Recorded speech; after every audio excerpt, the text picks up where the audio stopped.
রিকশা চালানো এই ব্যক্তির নাম সিরাজুল ইসলাম। তবে নিজ এলাকায় তাকে সবাই মানবিক রিকশাওয়ালা নামেই চেনেন। উনি তো এমনি মনে করেন যে যাই অবস্থা, তারপর উনি যে মানুষকে সহযোগিতা বলা করে, এটা আমাদের জন্য খুব আনন্দিত এবং খুব গর্বিত। আমরা আমাদের এলাকার ভিতরে এরকম একটা লোক আছে। ভাঙা টিনের ঘর যাতে ফুটে ওঠে সিরাজুলের দারিদ্র্যের ছাপ, সেই ভাঙা ঘরে সৌরভ ছড়াচ্ছে একাধিক পুরস্কার। অন্যের বিপদে পাশে দাঁড়িয়ে এসব সম্মাননা পেয়েছেন রিকশা চালক সিরাজুল। উনি নিজে চলতে পারে না, আরো মনে করে পরের জন্য উপকার করার জন্য বিভিন্ন ভাবে ছুটে যায়, রিকশা চালায়, এখান থেকে কিছু সঞ্চয় করে মানুষের সেবা করে। শিশুকালে বাবা মা হারানোর পর থেকেই নিরুপায় হয়ে পড়েন সিরাজুল ইসলাম। কখনো করেছেন হোটেলে কাজ, কখনো বা চায়ের দোকানে। অবশেষে শুরু করেন রিকশা চালানো। সেই থেকে আজ অবধি চালিয়ে যাচ্ছেন রিকশা। নিজের ছোটবেলা কষ্টে কাটলেও অন্যের জীবন সহজ করাই ছিল সিরাজুলের ধ্যান জ্ঞান। শিশুকাল থেকে আজ অবধি লেগে আছি। মানবতার মহৎ কাজে আসার মূল কারণ হলো আমি শিশুকালে দেখেছি একটা ছোট্ট বাচ্চা তার পরীক্ষার ফিস দিতে পারছে না। ওই মুহূর্তে আমি প্রাইভেট পড়াইতাম, ছোট ছোট বাচ্চাদেরকে আলিফ বা তাতা পড়াইতাম। ওই টাকা দিয়ে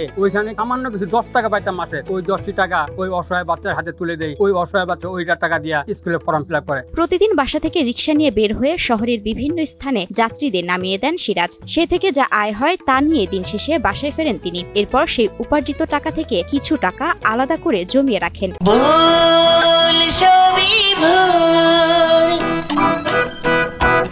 সেই টাকা দিয়েই বিভিন্ন সময় করে যাচ্ছেন মানবিক যত কাজ। বিভিন্ন এতিমখানা মাদ্রাসায় এতিম শিশুদের খাওয়ানো সহ বিভিন্ন মৌসুমী ফল আমি এতিম শিশুদের মাঝে খাওয়াই থাকি। আমি মানবতার মহৎ কাজগুলো রিকশা চালানো অবস্থায় মহৎ কাজগুলোতে লেগে আছি। নিজের রিকশা বিক্রি করে বর্ণাঢ্যদের পাশে দাঁড়াতেও দ্বিতীয়বার ভাবেননি মানবিক সিরাজুল। আমি ক্ষুদ্র একজন রিকশা চালক। আমার ইতিপূর্বে চালিত রিকশা ছিল, সেই রিকশাটি বিক্রি করে কুড়িগ্রামের বর্ণাঢ্যদের পাশে ছুটে গেছি।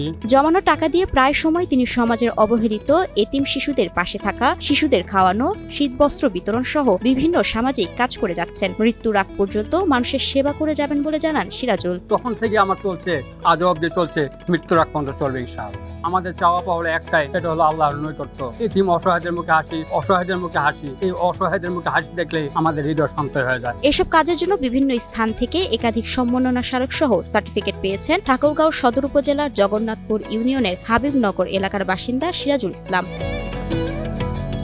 সিরাজুল ইসলামের এমন মানবিক কাজে অনেকটাই আনন্দিত স্থানীয়রা। সেই সাথে সমাজের বিত্তবানদের এগিয়ে আসার আহ্বানও জানান সিরাজুল। দীর্ঘদিন ধরে উনি সমাজসেবামূলক কাজ করে আসতেছে, আমরা দেখতেছি এলাকাবাসী হিসাবে। আমি আহ্বান করব যারা সমাজে অবহেলিত ব্যক্তিরা আছে বা ফুটপাতে বা এতিমখানা বা বৃদ্ধাশ্রমে, সকলের পাশে আমরা নিজ নিজ অবস্থান থেকে মানবতার কল্যাণে, মনুষ্যত্বের টানে এইভাবে আমরা এগিয়ে আসবো।